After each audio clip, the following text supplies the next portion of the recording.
Headlines brought to you by Chitale बंधू.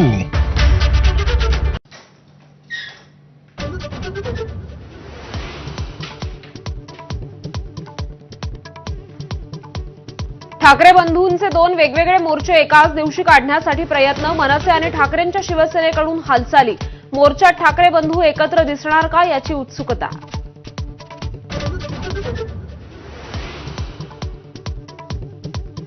पहिल्या वर्गापासून हिंदी ठेवण्यावर सरकार ठाम, पण मौखिक स्वरूपात. शिक्षण मंत्री दादा भुसेंची माहिती.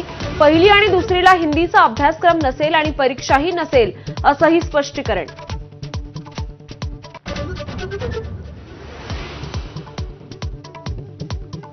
हिंदी इतर कोणत्याही भाषेच्या विरोधात नाही. गृहमंत्री अमित शहा यांचं मोठं विधान. हिंदी भाषा लादण्याची गरज नाही. लोकांचा विरोध पाहता दबाव टाकणं अयोग्य. मंत्री भुजबळांचा सरकारला घरचा आहेर.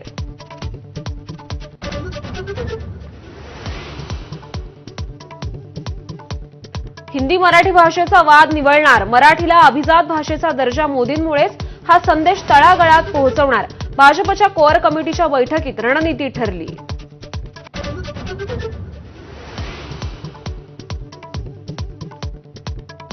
माजी आमदार झिशान सिद्दीकीच्या कार्यालयाबाहेरून दोघे ताब्यात. दोघेही झिशान यांचा पाठलाग करत असल्याची माहिती.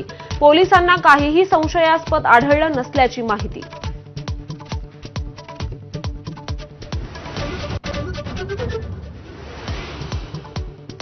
शक्तीपीठ महामार्गाविरोधात 1 जुलैला राज्यव्यापी चक्काजाम आंदोलन. काँग्रेसच्या सतेज पाटलांचा इशारा.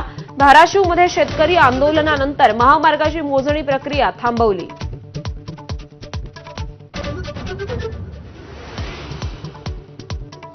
अकरावी प्रवेशाची पहिली गुणवत्ता यादी पुन्हा लांबणीवर. 30 जून रोजी यादी जाहीर होणार असल्याची शिक्षण संचालनालयाची माहिती. 12,71,000 विद्यार्थी प्रतीक्षेत.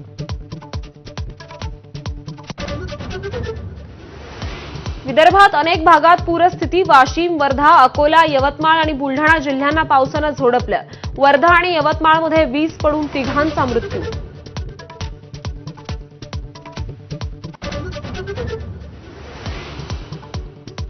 अकोल्याच्या बाळापुरात पावसाचा कहर. मन, महेश आणि विद्रुपा या तिन्ही नद्यांचं पाणी शहरात घुसल्यानं नागरिकांचे हाल. नागरिकांचं सुरक्षित स्थळी स्थलांतर.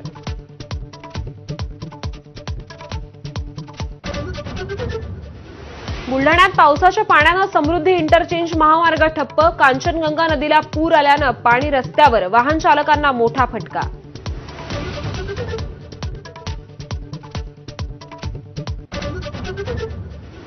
उत्तर भारतात पावसाचा कहर. हिमाचलमध्ये 5 ठिकाणी ढगफुटी. 5 जणांचा मृत्यू. रुद्रप्रयागमध्ये बद्रीनाथच्या दिशेनं जाणारी बस नदीत कोसळली.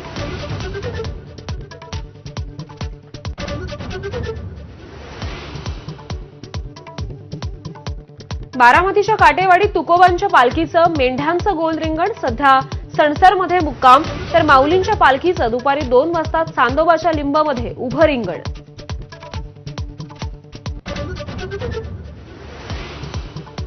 आजपासून ओडिशातील पुरीत जगन्नाथ रथयात्रा. 200 टनांहून अधिक वजनाचे 45 फूट उंच रथ तयार.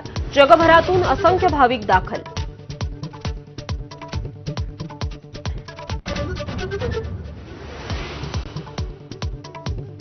भारताचे अंतराळवीर शुभांशु शुक्ला आंतरराष्ट्रीय अंतराळ केंद्रात दाखल. ISS मध्ये पोहोचताच अंतराळ प्रवासाच्या अनुभवांचं रोमांचक वर्णन करत शुभांशु शुक्लांचा भारतीयांसाठी खास संदेश.